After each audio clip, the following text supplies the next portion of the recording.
the first time I saw a crested weedfish, I was just descending and it swam out the kelp and swam across the rock. And by the time I'd brought my camera up to look through a viewfinder, it had disappeared.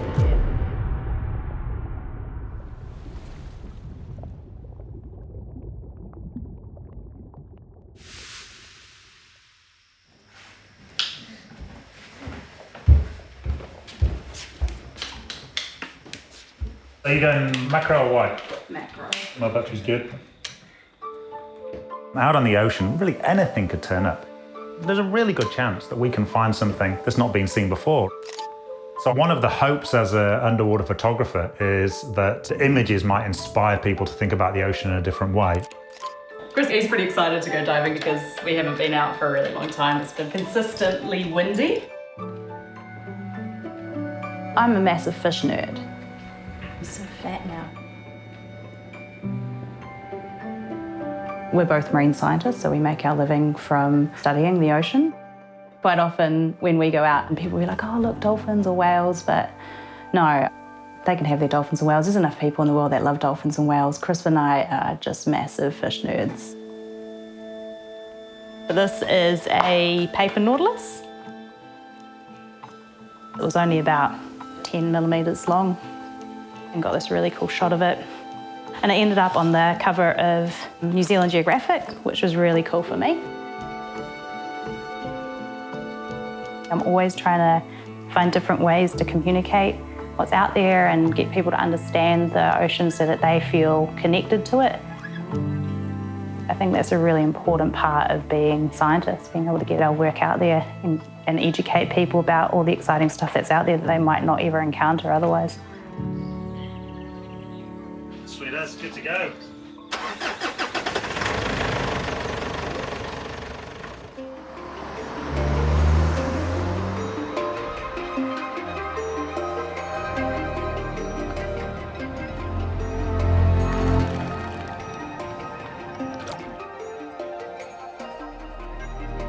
After the first time I saw a crested weedfish, I probably didn't see another one for another 8 or 9 years. So you need to be looking in the right area, have the right habitat, and be lucky. Just a trip report for today. We're just leaving Tunikaka Harbour. Expect to be back at 1600. Over. It's all received. Have a great day out there, Coast Guard out. Today we're going to go a dive at Rocky Bay. Just trying to find crested weedfish, but of course they're pretty hard to spot.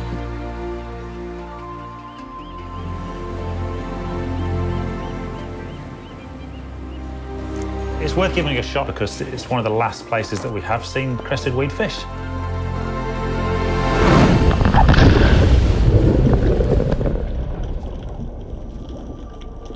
The crested weedfish is one of the hardest fish to photograph in New Zealand. It's amazingly camouflaged to look like a bit of kelp. So typically I would associate a fish like that with a beautiful, lush reef.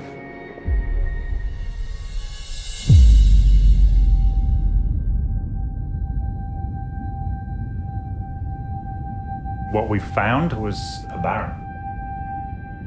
Bare rock, a few hungry kinner without much to eat, and no kelp.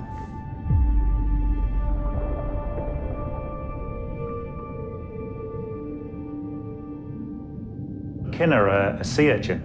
They graze and feed on algae and kelp.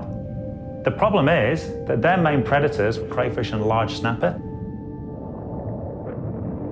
are also very popular with fishermen. And when the numbers of those predators gets reduced, the kinners thrive, eat their favourite food, which is kelp, and eventually they just completely knock down the kelp forests.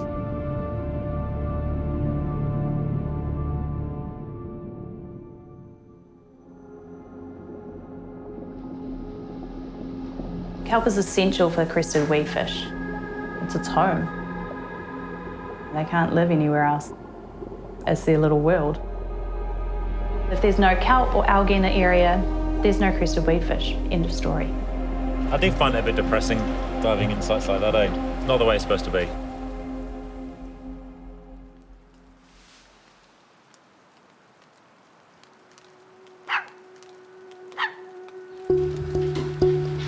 Jim? Do you want even in a relatively short period of time, the ocean's changing. But when we dive in the marine reserve, we do notice a stark difference. There's fish in your face, there's species that are right up close to you. The kelp is lush, which is so critical for this weedfish. This is kind of a photo of a crested weedfish, but it's not great. It's one of the problems. You know, they're in amongst the kelp and the kelp's moving. The weedfish is an indicator species. So most of the time, if you're finding crested weedfish, you're finding a really nice, solid, dense stand of kelp or a really nice, healthy ecosystem. What time, Jagan? 6. I don't know. It gets, 6 leaving? It's still pretty dark at 6 though, so probably more like 7. Yep, 7 sounds good. Come on, we'll go. Come on, let's go. Come on.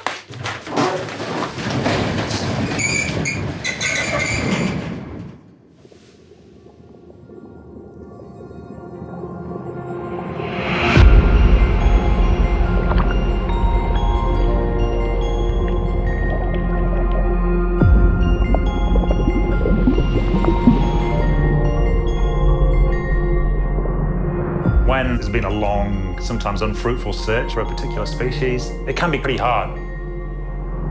It takes a lot of time and lots of failed attempts. But if we suddenly find it, it's definitely satisfying. I remember just seeing an eye flick through the kelp.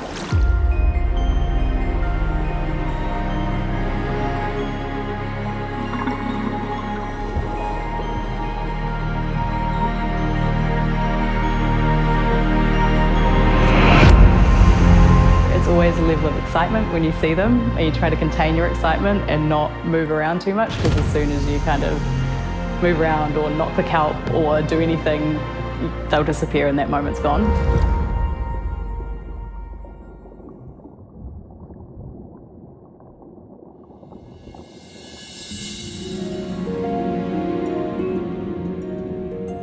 The ocean is like a giant complex puzzle. Every species is dependent on another species in some way. If you take out one piece of the puzzle, then other pieces of the puzzle just won't fit anymore. The New Zealand marine environment revolves around the kelp. That's why it's extremely important that we protect these kelp forests.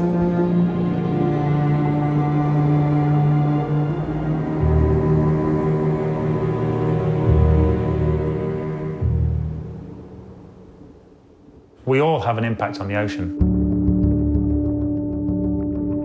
Maybe if we all just took a step back and thought about what that impact is. And that could be anything from what fish you buy at the supermarket to how many fish you take at the weekend.